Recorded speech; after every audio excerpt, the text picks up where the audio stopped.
গাড়িটা আমি ঘুরাইতে আসছিলাম, আমি হাতে খালি ঘুরাম, আর সেদিক থেকে পুলিশের গাড়ি আয়া বাড়ি গেছে। কার গাড়ি? বারবার কইতে মানে কোন এসপি? সিপাই চলে যাচ্ছি, আচ্ছা,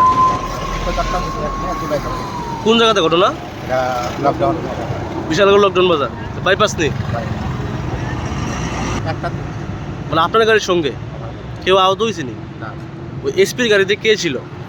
কে আসছিল ওইখানে? কইতে পারলাম না। গাড়িতে কোন লোক আসলো নি? আমি আসছিলাম না, আসলে তারা পুলিশ আসছে নি? বিশালগড় থানার পুলিশ? পুলিশ কি কইছে? পুলিশে যে টিকিট থানা টানেন, আপনার নাম কি? ভারতচন্দ্র সিং।